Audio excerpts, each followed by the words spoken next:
Good morning, everyone, and welcome to our post-match press conference. Congratulations to the Ateneo Blue Eagles for winning over the USD Golden Spikers in 5 sets. The Blue Eagles are now at 4-4.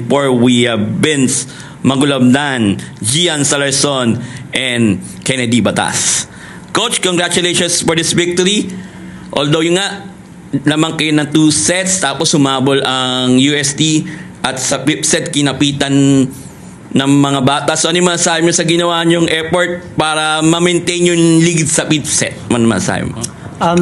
Siyempre yung gusto ko nang bigyan ng pasasalamat yung mga second six namin na binigyan sila ng chance na makapagpahinga, makapag-recover, and siyempre makakuha pa rin ng momentum. And yun nga, sabi ko nga sa 5th set, siguro ito naman yung time na gustuhin naman nating manalo sa 5th set. Which is, nag-stick lang kami sa game guide namin. Nagkaroon kami ng konting adjustment, lalo na nung bumalik si Sally. Salamat, nakabalik na siya. At least, diba, naka-recover na maayos. Pero yun nga, sabi ko nga sa kanila, wala naman tayo masyado kailangan i-adjust. Ang kailangan lang natin is magtiwala tayo sa kung ano yung meron tayo at kung ano yung game guides natin. Yun lang. Thank you so much to Gian. You had 16 points on 14 attacks, 2 service aces, 20 receptions, and 7 digs. So yung nga, 5th set. What can you say about your team's effort? Lalo't kasi syempre yung UST mahabol from 2 sets down. Well, gusto ko lang sabihin na sobrang proud ako sa team namin. Yun nga, yung isa-isa nag-all out naman, and binigay nila yung best nila. Kasi yun nga, like 5th set, like wala na sa skills namin, like nasa puso na namin, character na talaga namin yung game na yun.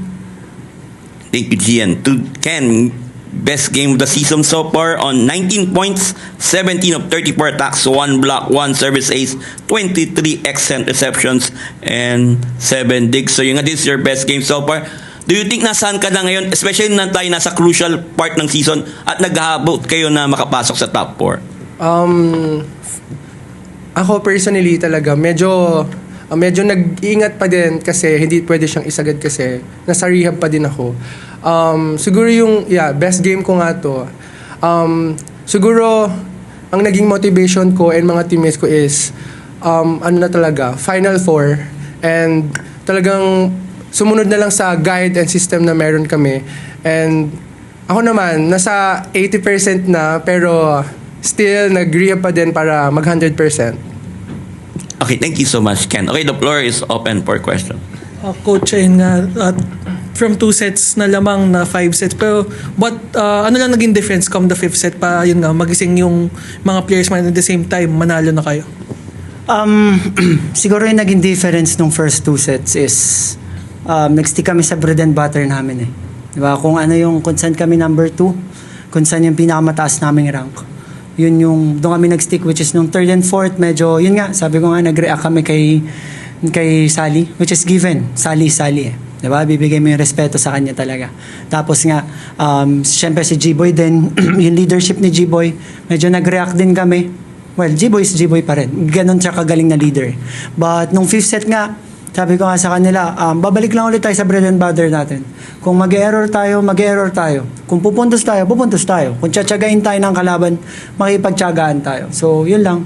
Tsaka, nagano rin ako, bumulong din kasi ako kay Papa eh. Sabi niya, sige anak, Papa 5th set kita. Pero mananalo ka. Sabi niya, tapos kakbayan na lang kita pagkatapos. Rest in peace, Papa.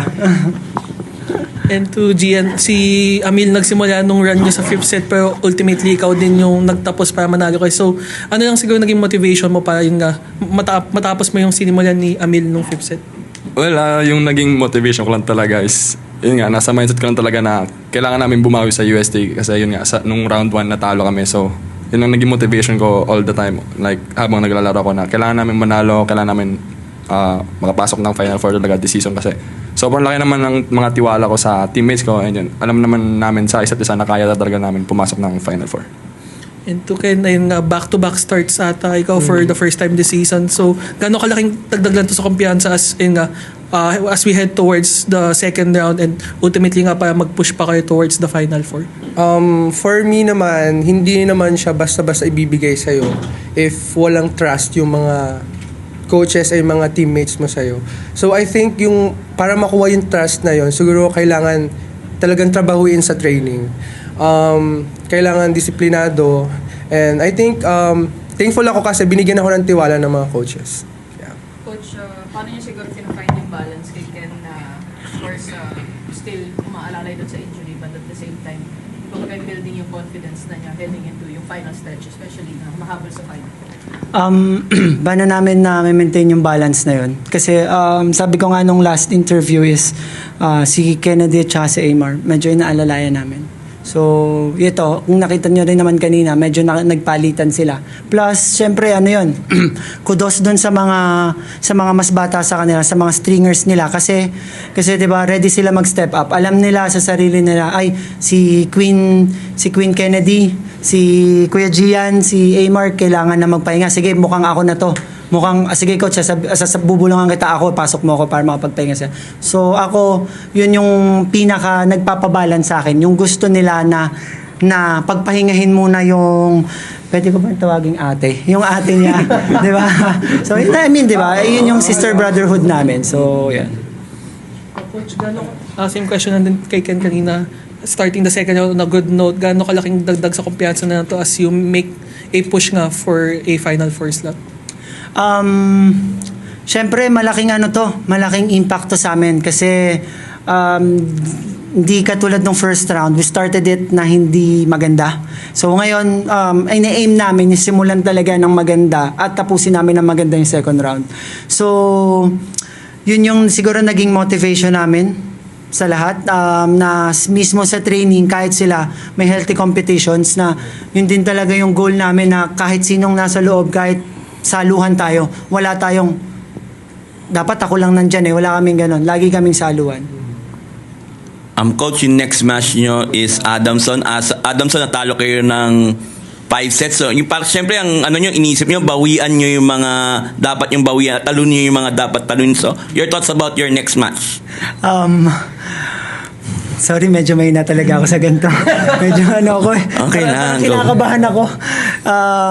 Siyempre yun, sabi ko nga sa kanila, one game at a time kami. Tatrabahuin namin. Kung ano yung ibibigay sa amin na next na kalaban, yun yung tatrabahuin namin. Lalo na ito, nag-fifth set kami, binigay ni Adamson, pinakita ni Adamson sa amin nung first round kung ano yung respeto at kung ano yung way at gustuhin manalo.